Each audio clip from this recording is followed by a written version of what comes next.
Professor Macmillan, thank you so much for taking the time to speak to me today. I was wondering, do you think it is an issue that Britain's political elite is mostly educated at Oxford? I think it's often perceived as an issue that so much of Britain's political elite is educated here, and possibly it gives them narrower experience. But I think if you look at what that elite is formed of, many of them come from different socioeconomic backgrounds. And so the fact that they're educated at Oxford shouldn't in itself make them of one particular class or group outlook. But I think it is difficult because of the perception. Why do you think people perceive that as a problem? Wouldn't it be a benefit that the elite of the nation would be from the best educational background? No, I agree with you that it should be something that you want in your elites, but there is, I think, still a view of Oxford which is very much influenced by things like Brideshead Revisited, that it's filled with lazy aristocrats lying in punts, drinking champagne and not doing very much. And I think there's also an anti-intellectualism, which you see both in the UK, but you also see a bit in the United States, that who do these people think they are? They're sort of too rarefied. And I think the sort of education, in fact, that you get in Oxford is a very good education.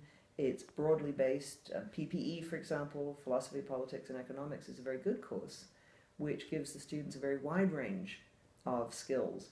And I think at the graduate level, Oxford is not only educating, of course, English people, it's educating people from all over the world. And so students are thrown into contact with each other from both different classes, different parts of the world, different parts of the country, in a way which I think is very good. So I don't see a problem. It's more a problem of perception, I think. I wanted to ask you a question about something you've written about extensively. If history is used and abused by politicians, then why don't more people pay attention to historians? Well, that's an interesting question. I mean, I think a lot of politicians do abuse history. They use it to justify particular courses of actions. They use it to whip up feeling, either to support themselves or against those they prefer to be against. I mean, you saw Saddam Hussein doing it. In the case of Iraq, he would use history to justify what he wanted to do, for example, the invasion of Kuwait. And I think it is dangerous because it gives a sort of authority to leaders when they say history justifies what I'm doing. And I think it is important for the public to be educated and to know about this. I think sometimes we as historians have perhaps fallen down a bit in doing this. Historians have tended in the past few years to be dealing with smaller and smaller subjects. The field has become more and more subdivided. And so what we're missing, I think, is the historians who can go through many periods, who can synthesize great issues. And I think, at least among some historians, not all, there's been an unwillingness to engage in public debate, a sense that this is not what we should be doing. I myself feel strongly that we should both be doing our own academic work, but that we should be contributing where we can to public discussion. I mean, after all, we're paid by the public. Following on from this, do you think are you worried that the social sciences are dominating policy making and there's not enough of a space for history? Well, if the social sciences were dominating policy making, I would perhaps be concerned, but I'm not sure they are. Some social scientists get listened to, economists get listened to, sociologists sometimes get listened to if their work has things that political and governmental leaders see as being important. But I'm not sure political scientists get listened to all that much. In my own field, international relations, I wonder how much international relations specialists in political scientists are actually being consulted by governments. And the danger is, of course, that so much of what they're writing is becoming highly technical, that it's not easy for people outside the field to really understand it.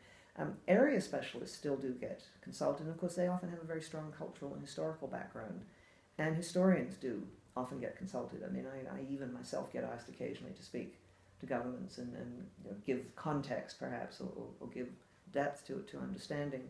So I'm all for people with academic expertise being consulted, but sometimes they don't make it easy. Talking about learning lessons from history, I was wondering, in the light that the Austro-Hungarians, what the Austro-Hungarians viewed as a terrorist attack triggered World War I, do you think something like that could happen today? I think the possibility for catastrophe is always there, because what you get, and I think we always have to remember this, what you get in crises is people having very short times to make decisions and tremendous pressures on them. And the capacity for making bad decisions or for making the wrong assumptions about what the other side might be up to, of course, is huge. And I think time pressure makes that even worse. I mean, the very dangerous thing that happens, I think, in a crisis is you start to think in terms of scenarios. So instead of looking at the evidence from the other side or those you're dealing with, you start saying, they must be doing this, this is typical of them. And so everything, you tend to ignore what's actually happening in favor of a scenario which you already have in your mind. And I think when you get an incident, sometimes, an incident that doesn't seem in itself terribly important, the danger is what people make of it. And so with the assassination of the Archduke in Sarajevo, I mean, there had been lots of other assassinations of political leaders in the years before 1914, but they didn't lead to a world war. And I think what made the assassination of the Archduke so different in Sarajevo was the Austro-Hungarian government, or the Hawks within it, decided this was the occasion they needed, this was the incident they needed. You can think of other incidents which could have led to very serious crises. The shooting down of the Korean airliner KAL-007 in 1983 could have led to a very serious confrontation between the United States and the Soviet Union, didn't. The shooting down more recently of the Malaysian airliner over Ukraine could have led to a very serious incident between, say, NATO and Russia, and didn't. And that was because both sides decided that they wouldn't make something of it. So it's not the incident in itself that is dangerous, it's what people decide to do with it. So do you think the forces for peace are stronger now than they were in the run-up to World War I? Because I know this was one of your themes in your book. Mm-hmm. I'm hoping that the forces for peace are stronger today. I'm not sure there's as broadly a based peace movement as you had before 1914. I mean, what was really interesting before 1914 was this really significant middle-class peace movement, which really spanned much of the world, not just Europe, but in North America as well, and further parts in Japan, for example, and also this very large working-class movement. Do you want me to stop? This very large working-class movement, which was prepared to work for peace. What they didn't have before 1914 were the institutions we had. And we have a web of institutions. The UN, of course, is the one that brings all nations of the world together, but there's this web of institutions, and I think there's been a development of international law, development of international norms, which really is a very positive development. So let's hope that the web, which includes structures, norms, public participation, will be strong enough to act as a very positive force for peace. Do you think there's a problem of sensationalization if news becomes a commodity that needs to be sold like any other? There's always a danger of sensationalization because sensation sells. And newspapers realized that before 1914, they realize it today, the other media realize it. I think what puts extra pressure on decision makers now is the expectation that they will respond very quickly. So when you have something happen, when you immediately get tweets, or you immediately get people sort of taking photographs and sending them around, you have, I think, two things happening. One, tremendous pressure on decision makers to do something, to be shown to be doing something, and of course the capacity for getting things wrong. We tend to assume that the electronic media and social media will give us accurate information, but if you look at what happens when there's a crisis, they often spread rumors as quickly as they spread what's actually happening.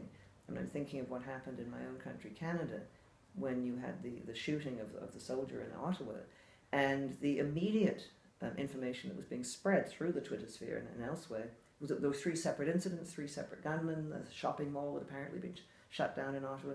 That wasn't true, actually. And I think it shows the danger of the ways in which things can spread very quickly.